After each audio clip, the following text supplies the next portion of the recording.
Hi, welcome back to my channel. Today we're going to start making a Joy original toothbrush rug macaron. This will be part one of a two-part series on making the toothbrush rug macaron. I came up with the idea to make a macaron when I saw all of my beautiful pastel-coloured doona covered fabrics piled up, and they reminded me of a macaron display. To make the macaron, I had to get a little inventive with the toothbrush rug technique, especially when it came to making it completely seamless.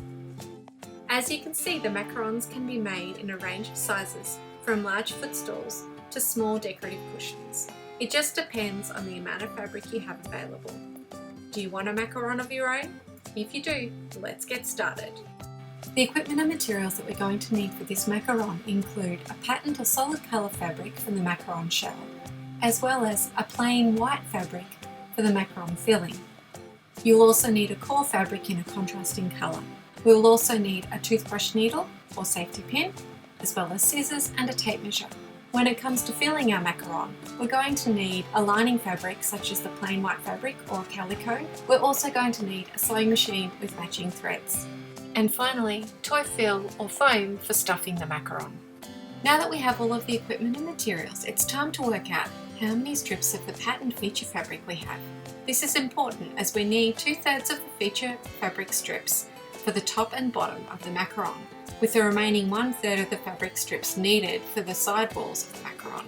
For example, in my macaron, I have 36 strips of pattern fabric, so I will use 24 strips on the top and the bottom parts, and then 12 strips for the sides. The easiest way to work out the available fabric is to snip the 1 3/4 inch tear lines across the entire sheet of fabric and count how many strips you have. If the number of fabric strips you have available don't work out evenly into thirds, plan to use a little less than 2/3 of the feature fabric on the top and bottom of the macaron to make sure that you'll have enough remaining for the sides. Now that we know how much fabric we need, you can tear off one of the strips of fabric so that we can start making the macaron. The first thing we need to do is join a strip of the patterned feature fabric to a strip of the core fabric. To do this, you match the ends of the two fabrics together, fold them over about 1/2 inch, and do a small snip into the fold. I call this the fabric sandwich. You need to hold the fabric sandwich through the next couple of steps. Unfold and pass the end of the front fabric through the hole from the back. Keep pulling until it's passed almost all the way through, and remove any tangly threads as you go. Now, still holding your fabric sandwich, take a look at the back of the sandwich and pass the little flaps of fabric from the back through the hole. Tease the rest of the fabric through until you can pull it through smoothly.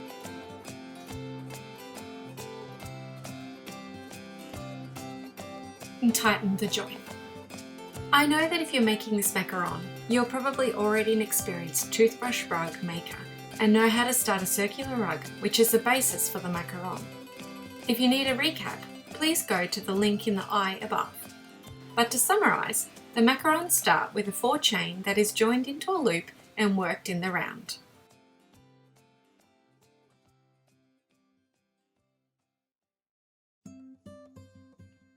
Continue to work in the round until you are ready to join in a new strip of feature fabric.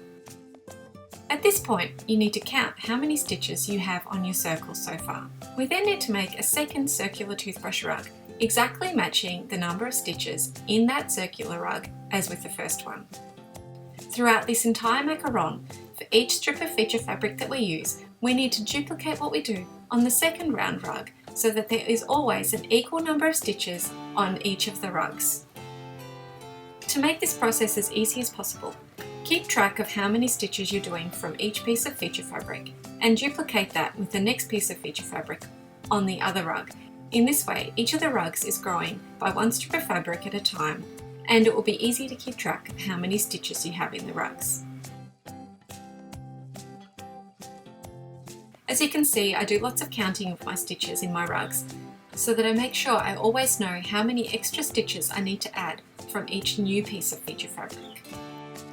When you're doing the increases to add the extra stitches, they don't need to be duplicated in terms of their position in the rug, so long as you always have the same overall number of stitches at the end of each strip of feature fabric.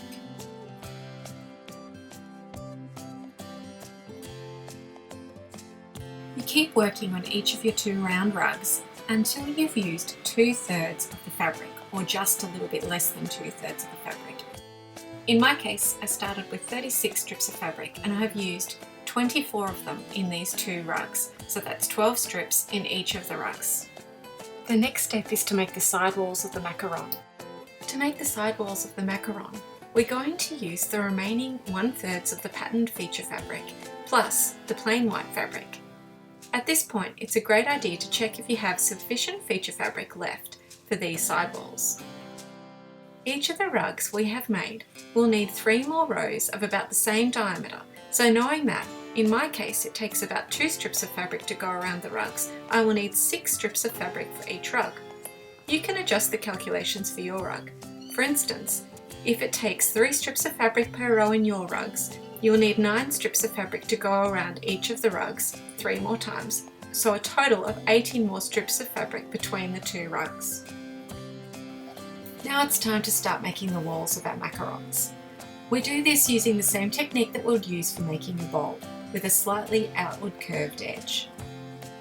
If you need detailed instructions on how to shape the macaron, please see the link in the eye above to see instructions on how to make a shallow bowl with a curved edge.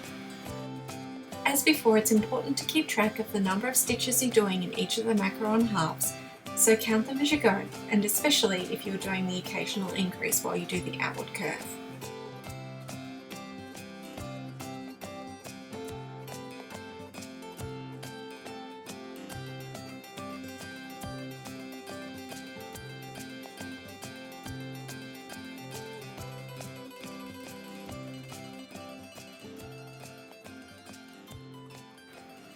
Continue with the outward curve for 2 complete rounds of your bowl.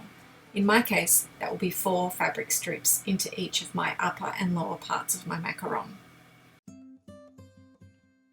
At the end of the 2 rows of curving out with the feature fabric, I place a marker of scrap fabric to indicate the transition point to the next phase of the macaron, which is a slight inward curve.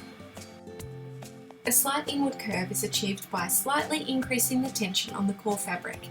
You can do this sequentially as you go, but make sure if you've got a join like I do here, that you adjust the tension before you get to the join and immediately after the join, because you will not be able to pull the core fabric past this point. Continue to work around the macaron with a slight inward curve, adjusting the core fabric as you go, until you get back to the marker.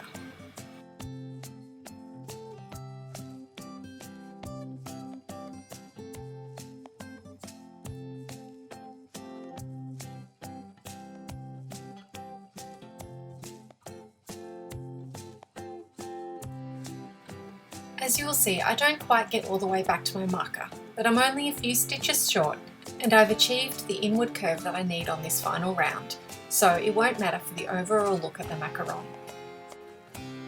Repeat the inward curve row on the other half of the macaron shell.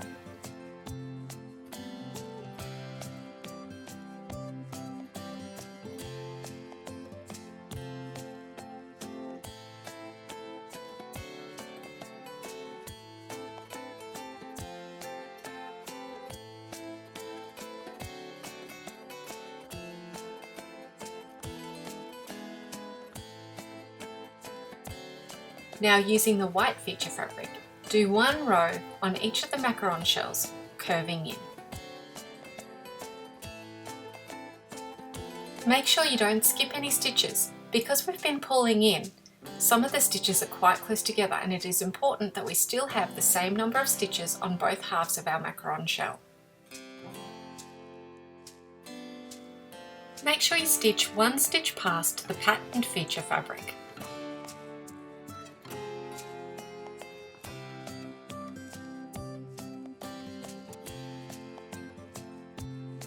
At this point, you'll want to do a final adjustment on the tension on both halves of the macaron shell to make sure it has a nice inward curve. Now we have the 2 halves of our macaron shell, and it's almost time to join them together. We'll go through the steps to finish our macaron in the second and final part of this video series.